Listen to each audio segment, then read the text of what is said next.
tratra ny tanjona napetraka ny fandarana asa formaprod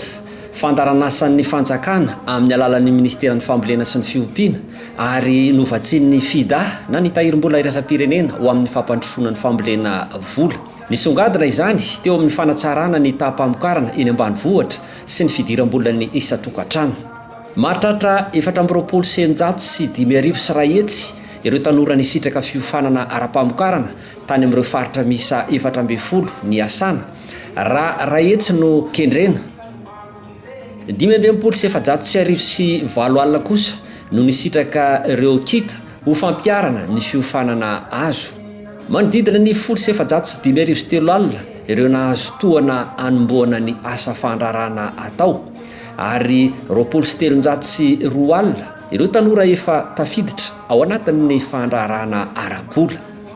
teo amin'ny lafin'ny fotodrafitrasa izay anisan'ny fototry ny fahombiazan'ny tanora dia 704 hektara ny velaran-tany vita fanajariana nanaovana asa fambolena ivy-toeram-piofarana 420 no naorina sy nasy-panavozana raha 750 ireo ivy-toerana fiofanana novatsiana fitaovana misa 720 ireo toeram-panodinana sy fitehirizam-bokatra naorina sy noatsaraina ary ny lalan-tany vita fanarenana ifamezivezen'ny olona sy ny vokatra nahatratra 720 sy 3,5 alina kosa ny asa vaovao voaforona tamin'ny tohana nataon'ny formaprod tena nahazo tombontsoa tokoa satria tena nanova ny fiainana ny dirana tao amin'ny tetikasa marina fa tanora tsy dia tena hoe nahita fianarana be au niveau 3e kanefany ankehitriny dia samy joro ary tena milaza fa mahavelo tena tanteraka azo lazaina ihany koa za hitanareo zao tsy manambady mamelona zanaka anankiroa efa terminal ny zanako voalohany amin'izao izay 5 taona izy dia sahako milaza eto koa fa makasitraka tanteraka zany ny fitondram-panjakana ny indrindra ny ministera ny agriculture izay ny karakara nampisy an'izao tetikasa zao tsy 10 taona ny ainako tao anatin'ny formaprod fa mbola fotoana vitsivitsy monja raha ohatra ka hoe 2018 zany na fantatra ny fisiny io formaprod io dia niditra nanao formation dia niezaka ankehitriny efa manana trano manana fambolena manana fiompiana ankehitriny koa efa afaka mampiana-janaka ary mahavelo tena tanteraka noho ny fisiny izay rehetra izay zava-dehibe ho an'ny ministeran'ny fambolena sy ny fiompiana ny fisin'ny fiofanana sy ny fanofanana tanora toy izao mba ahatonga ireo tantsapamokatra ho maty-anina ary anatsara ny velitenany hitantsika teo ny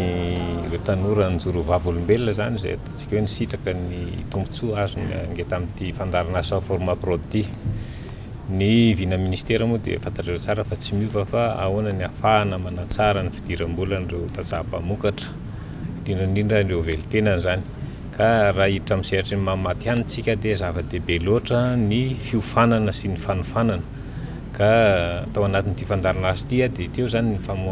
ataontsika hoe fiofanana ho an'ny tantsapamokatra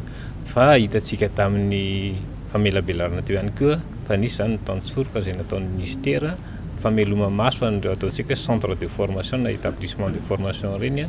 mba ahafahantsika manofana teknisianina hiara-hiasa amin'ny tantsaha ka araka molaza teo dia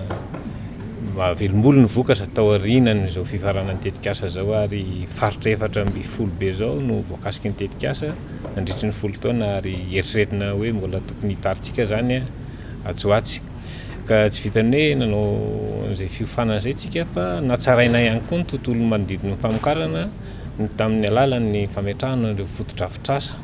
izay ahafahan'ireo tantsara eo mamokatra ampitoniana zany ny famoarana barazy ny famoarana lalana ny famoarana trano fitehirizam-bokatra ny fanodinana ihany koa ka eto dia afa-po tanteraka ministera amin'ny fiarah-miasa amin'ny mpiara-miombinatoka indrindra ny fida izay teo anela amin'ny ministera mandrakariva ary eritreretina ny fanitarana amin'izany araka mbolaza teo efa misy fandaranasa vaovao ihany koa zany izay anosika bebe koa ny indrindra ny tandora tantsaha hiditra amin'ny sehatry ny fandrarahana tanteraka tonga nanotrona ny fotoana ihany koa ny direkteur-pays-n'ny fida eto Madagasikara izay nanasongadina ny vokatra tsara azon'ny fandaranasa formaprod ho an'ny tanora malagasy